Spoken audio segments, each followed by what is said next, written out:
Welcome to this special episode of Confessions of a Marketer. I'm Mark Reed Edwards. We're back with this mini-series of shows I've dubbed the Talent Showcase. These episodes focus on people in marketing, communications, PR, and allied fields who are looking for their next opportunity. My guests share their stories, successes, and how they can help their next employer or client.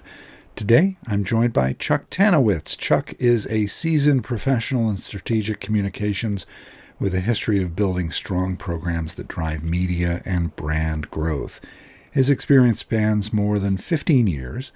He's played key roles in shaping the marketing and communication strategies for various brands, including Paytronix Systems, Greentown Labs, the N-Squared Innovation District, TenMarks, and a long list of others. Chuck Tanowitz is back on Confessions of a Marketer for the second time, having joined us in 2017, the very early days of this podcast. Chuck, welcome back. Thank you. I really appreciate you having me on. It's great to chat. So can you tell me more about yourself beyond what I just shared, your background and career path? It's interesting. I was reading an article recently that talked about developing a career portfolio as opposed to a career path. And I feel like that's actually a little bit of what I've done. Yes, the core of my career has been in PR and marketing and brand, but I've also taken on these other roles outside. That's how I ended up, for example, at the N-Squared Innovation District, which was really more of an economic development effort as much as it was a marketing effort. So it's given me this broad base of very interesting kind of pieces that I've done. When I look at the work I did at Paytronix, which was very much traditional marketing and PR and brand, which was drive leads and drive interest in this company. But then you look at something like N-Squared, where it was, how do I develop a community? How do I bring in art into the project and develop placemaking? How do I connect with local colleges and universities? And then something like Greentown Labs, where it was, how do you build something from zero and get it known, where you're trying to not necessarily build leads, but certainly build brand around a name and what it means and giving it some brand equity.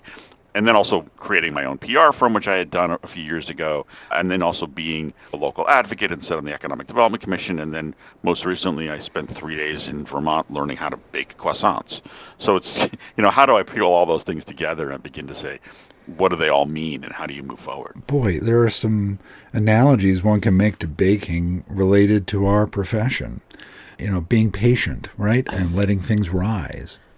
Yeah, sometimes I am not nearly patient enough in my rise. But yes, that is a big part of baking. In fact, I said to my wife the other day, what I need to do when I bake is plan out a series of bakes along the way so that while one thing is sitting and rising, I'm working on the next thing. You're right, it does align with where you are in PR, where you're kind of, yes, you might be working on a press release over here, but that's not going out, for 2 months, 3 months, 6 weeks, whatever it is.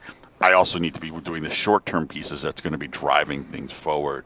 But that's actually, I think, where, if you want to kind of bring that analogy back out, where a lot of companies are missing the boat on PR. I know when I was doing my own agency, people would say to me, well, how will I know PR is working in the leads that I get? And I heard it described recently as demand generation is my sales in this month and next month. PR and brand are my sales in 6 months to a year. Looking at that over the long term is very difficult to kind of parse out how much is PR and brand doing for you and how much is demand gen doing for you. Those things have to work together. But you're right, there is a lot of patience involved in that PR and brand strategy because they are long term. You're not going to flip a switch and people are just going to know about you. It's going to take some time. And croissants are layered. Yes. Very fine layers. So maybe there's another analogy we could make there. I don't know if you've ever made croissants, but I was learning how to lock in butter, which is a whole different thing. But yes, they are layered. There's a very careful folding process you need to do to get the right layers. You need to be patient. I was so proud of myself the other day when I made these croissants and I bit into it and I could see the honeycomb layer within it. It was like, oh yes, I hit all those layers just right. But again, you don't know until you're done, right? When I bake a bread, it really takes 24 hours for sourdough to mature and come to life, and you put it in the oven, and at that very last step, you could burn it, you could put it in too early, too late, and suddenly all this work you've done for the last 24 hours is shot, and right. That's it. right? So there's a lot of businesses that operate like that, but PR is definitely the end of that process. You can't rely on a single launch to make or break a company. You have to do it over time because there's too many factors that could get in the way that are often outside of your control. I mean, how many of us were working on a launch and the week before something major happens in the world and it completely changes Yep. what you're trying to do, right? Happens to Hollywood all the time. How many times have you heard a movie getting delayed or moving around because another one was coming out, or some major event happens in the world, a news event, a death, something tragic, and it's like, well, we can't release a movie into that environment. So there's a lot of places that operate like that. Businesses need to be aware that they exist in that market, and they can't plan these things out and say, we have to hit that date, otherwise we're going to die. That's not a good way to run that company. You have to think long term and having a whole host of things moving throughout the year. It's a long growth process. It's kind of interesting. I don't want to get bogged down in this subject, but ESG and DEI have cropped up in the last several years for good reason.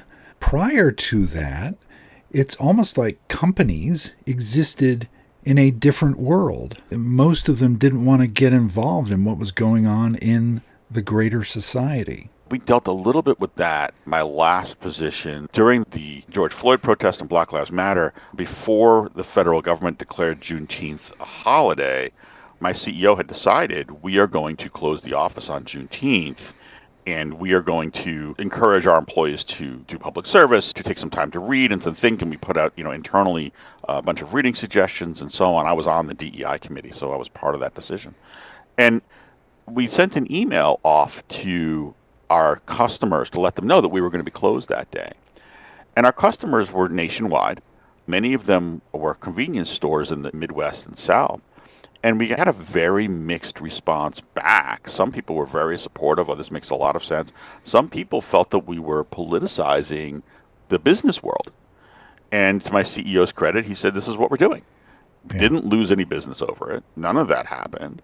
And a year later, the federal government made Juneteenth a holiday regardless, so clearly we were heading in the correct direction. Yeah. But, he had to look at that response and say, that's okay. I'm going to take that. And businesses do need to do that. They do need to realize that they live in a greater world and what they stand for matters. I'm seeing that shift a little bit from where it was even a year or two ago, where people are getting a little less comfortable being out there. But I do think it's important, and I do think people are making purchasing decisions, at least on the consumer side, in part by what your business stands for. So this is about you, Chuck. So let's turn the focus back to you. And can you share one of your most important career accomplishments? It's interesting that there's actually a lot of things I can pull from that. Let me start recently and go backwards a little bit in time.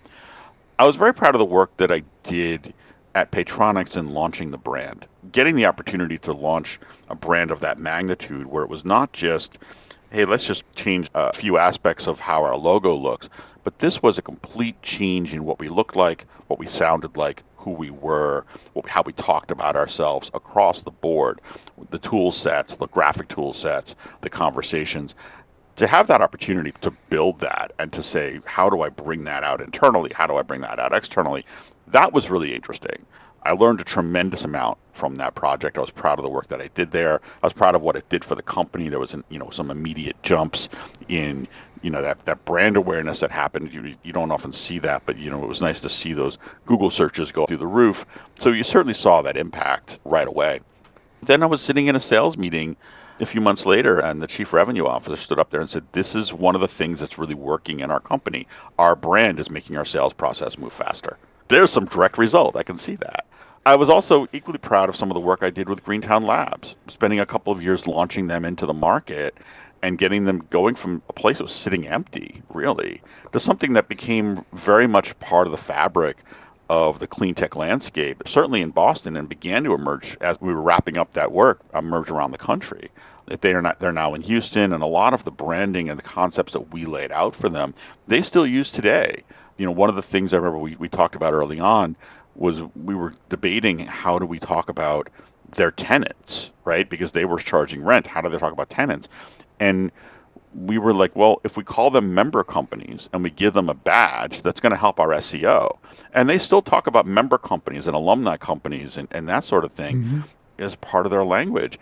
I was very proud of that work. It seems so small and minor, but it changes the nature of the way that you think about yourselves. It changes the nature of the way companies think about themselves within it. And then the work I did at N Squared was spectacular. Not only did we see the results in the people coming in, but one of my favorite projects was the Greenway Arts project. We had this greenway that was really underutilized, and we were looking at how do we drive awareness for the N Squared Innovation District and engage with the local community. And I synced up with Studios Without Walls to bring in sculpture. We had looked at a lot of different directions about how to do this. And we brought in this, for 2 years, we brought in this sculpture exhibit.